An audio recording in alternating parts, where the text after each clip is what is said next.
Благодарам, председателе. Почитувани колеги пратеници, почитувана македонска јавност, почитуван мандатар, почитувани кандидати за министри во новата влада, моето денешно обраќање на денот кога ќе се дискутира за навидум новата влада, одлучив да го започнам со една скандалозна и срамна изјава која што не случајно беше кажана во јавноста точно пред 3 дена и таа, внимавајте, гласи, цитирам: се наоѓаме во период кога партиските интереси и кога личните интереси мора да се стават над државните интереси и навистина сум човек кој што го протежира тоа. Почитувани, ова се зборови и ова е став на новиот потпредседател на Социјалдемократскиот сојуз на Македонија, поставен од Заев и Ковачевски, Перо Костадинов. Ова е така наречената нова, свежа и со јасни принципи на делување политика врз која што СДСМ и новото раководство планираат да ја темелат програмата за владење во наредниот период. Ова е скандал и срам од светски размери, кој не се памети ниту во поновата македонска политичка историја, ниту пошироко. Ова е јасен сигнал која и какви се намерите и плановите на новата влада за Македонија и нејзините граѓани. За трагедијата да биде уште поголема. Од врвот на Социјалдемократскиот сојуз, еве веќе трети ден нема ниту демант, ниту негирање, ниту извинување. Ништо, едноставно молк, кој што само значи потврда и одобрување на таа скандалозна, несреќна и трагична изјава. За таа цел, јавно, овде од говорницата, во Собранието на Република Македонија, пред целата македонска јавност, би сакал да поставам 3 прашања до сите членови на владата кои што се денес овде, до мандатарот, до старите министри, но и до новите кандидати за министри, а секако и до колегите пратеници од мнозинството. Прво, со оглед на кажаното на потпредседателот Перо Костадинов, која е и дали има воопшто разлика помеѓу политиките на досегашната влада на Заев и новата на Ковачевски? Второ, дали Ковачевски е на иста линија со ставот на својот партиски колега и партиски потпредседател Костадинов? И трето, дали новата влада на Ковачевски е и ќе биде само лоша копија и уште полоша верзија од досегашната на Заев? Одговорот на овие прашања, сигурен сум дека на сите овде присутни во салата име и од власта и од опозицијата, но и на целата македонска јавност им се кристално јасни.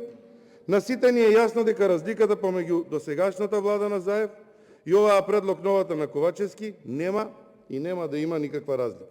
Зошто? Бидејќи станува збор за исти луѓе и стари кадри, иста реторика, иста политика и начин на размислување и практикување на власта. Да не се залажуваме. Тоа на сите ни е многу јасно и нема никаква дилема. Сите обиди да се прикаже новата влада како некаква си промена, нова свежина и енергија, паѓа во вода во истиот момент кога ќе ја видите листата на предлози за министри.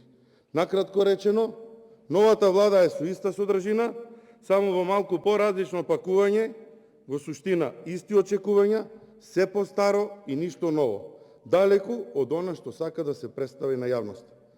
Затоа денес од оваа говорница, како пратеник на најголемата опозициона партија, ВМРО-ДПМН и координатор на најголемата пратеничка група во Собранието на Република Македонија, тврдам дека оваа влада, која што е бледа копија на претходната и од самиот старт криво поставена и насадена, ќе има краток рок и век на траење. Оваа влада многу набрзо ќе се соочи со вистината и самата ќе си ги покаже своите аномалии, недостатоци и мани. Многу скоро на површината ќе исплива сета неспособност, криминал, корупција и тотална нефункционалност и неодржливост на системот. Прашање на време е само, изразено во денови и месеци. Ова е влада што како и досегашната, која што нема кредибилитет и капацитет да ја извади Македонија од тешката ситуација во која што се наоѓа веќе подолг временски период и е резултат на деструктивното и катастрофално владење на претходникот и учителот на Ковачевски Заев. Токму затоа и 2/3, односно 4 од носителите во изборните единици, кои што беа ударна тупаница и носители на политиката и програмата на СДСМ во последните парламентарни избори се во аут и не се во владата. Да беа успешни и добри кандидати како што СДСМ и Заев тврдат, сега ќе беат дел од новата влада.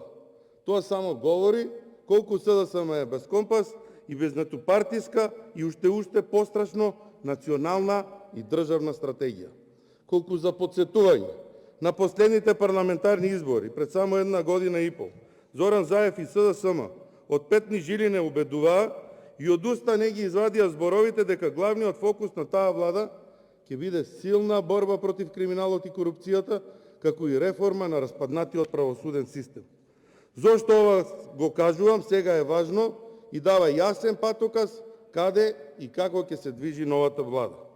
Бидејќи токму тие тогашни заложби за недвосмислена борба против криминалот и корупцијата, како и реформата на правосудниот систем, кои тогаш беа помпезно и спектакуларно најавувани, дури со измислување на државни функции и позиции за вдомување на високи партиски функционери, се покажа само како празни зборови и флоскули, тешки лаги и замајување на јавноста.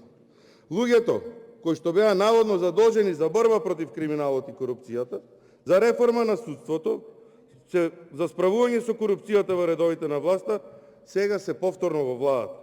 Кога криминалот и криминалците процветаа, корупцијата доби нова и уште поголема димензија. Кога правосудниот систем се распаѓа и неговите одлуки се предмет на дополнителна обсервација, Зоран Заев, Димитар Ковачевски и СДСМ мува не ги лази и се однесуваат како ништо од ова да не се случува. Како нели дека држиме лекции во регионот, дека блескаме во сите сфери. Страшниот пораст на криминалот, драстичниот и константен пат на 111-то место по индексот на корупција е реалност и факт од кој што не може да се избега. Колку и Социјалдемократскиот сојуз, Зоран Заев, Оливер Спасовски, Лјупчо Николовски, Бојан Маричич и Димитар Ковачевски да се обидуваат да замижуваат пред овие факти, сепак тие се суровата реалност која што кога тогаш ќе ни се врати како бумеранг. Од друга страна, погубните политики на СДСМ кои беа водени од луѓе и кадри кои доведоа до страшна криза во Македонија. Во здравството, генерално вклучувајќи ги и последиците од COVID-19, енергетската криза, хаосот со снабдување на Скопје со топлина, како и економската криза во државата, сега ние треба да поверуваме и да очекуваме дека овие исти луѓе ќе донесат подобро за државата и граѓаните. Извинете, колеги пратеници, но доста е. Доста е, бидејќи никој веќе не ви верува, никој веќе не верува на розовите пиар приказни дека во Македонија се живее одлично, дека граѓаните се среќни, задоволни и со полн џеп, дека образованието е по шведски стандарди, дека странските инвестиции се на највисоко ниво досега, скоро и да нема вработени, дека здравството ни е германско, дека платите и пензиите се европски, дека на големо се градат градинки, училишта и автопати, но и дека националните и државните интереси дека се како никогаш досега заштитени и утврдени. Токму напротив, ништо од ова не е така.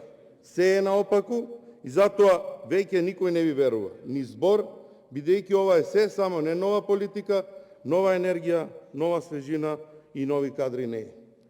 Господине мандатар Ковачевски, ви се обраќам вам и ви велам дека златниот прибор од 80.000 евра нема ниту еден од овие проблеми да ги реши. Нема да ги наполни трпезите на луѓето, нема да изгради училишта и градинки и нема да ги подобри условите во здравството. Нема да донесе странски инвестиции и нови работни места, но и нема да ги заштити националните и државните интереси. Знам дека сте свесен дека оваа влада чиј мандатар сте вие нема капацитет. Нема поддршка од народот, нема идеја и стратегија да извлечете Македонија од калта во која што ја доведе вашата матична партија. Знам дека знаете дека Македонија во овој момент нема време за губење од политиканство и во спасување на некои политички кариери и дека времето воопшто на државата не ни е соодветно. Знам дека знаете дека единственото решение за излез од оваа катастрофална ситуација се брзи парламентарни избори. Ова мора да се случи и нема друг излез. Нема друго решение за Македонија. Но доколку оваа влада ја добие поддршката од мнозинството, ве повикувам да не одите по патот кој што ја доведе Македонија до ова дереже. Ве повикувам да не бидете слеп послушник и извршител на досегашните деструктивни политики. Господине мандатар Ковачевски, во овој момент Македонија се соочува со страшен напад и удар врз својата државност и посебност. Од оваа говорница упатувам порака да не се осмелувате да ги отварате и чепкате националните прашања без вклученост на опозицијата. Вакви клучни и суштински национални прашања не смеете да носите одлуки како не баре станува збор за партиски статус, а не за прашања од национален и државен карактер. Впрочем, да ве подсетам дека на 29 јули 2021 година овде во Собранието на Република Македонија по предлог на ВМРО ДПМН и коалицијата едногласно сите политички партии донесовме декларација за утврдување на црвените линии во спорот со Бугарија. Кој што се надвор, се она што е надвор од рамките на таа декларација, ќе ве направи соучесник во предавство кое што се подготвува, но и соучесник во непочитување на волјата на граѓаните кои не гласале да бидеме нивни представници во ова законодавно собрание. Почитувани, на крајот од моето излагање, уште еднаш сакам да повторам дека сепак оваа влада, исто како и претходната, од самиот старт е на стаклени нозе и нема иднина. Оваа влада нема легитимитет од народот, бидејќи не е избрана од народот, и на сите ни е јасно дека оваа влада е составена во кабинетот на Зоран Заев и дека оваа коалиција е резултат само на политички пазар, воден од теснопартиски и бизнес интереси и ништо повеќе. На сите ни е јасно како беше формирано ова парламентарно мнозинство кое го гледаме денес и кое што треба да ја гласа оваа влада. Сите го видоа новиот демократски начин на обезбедување на мнозинство на пратениците преку видео изјави на непознати локации на бели ѕидови. Токму затоа оваа влада не може да се нарече народна влада и таа не е гласот и волјата на народот. Туку таа е глас и волја на одредени ликови кои што ја држат Македонија и граѓаните во заложниство само за да си ја задоволат пустата желба за власт и фотелја. Почитувам мандатар Ковачевски, се надевам нема да ве заслепи златниот сјај на прескапиот призбор и дека доколку добиете шанса ќе работите во интерес само на граѓаните и државата, а не во интерес на партијата, како што гордо протежираат и се фалат вашите најблиски соработници и партиски соработници. Ви благодарам.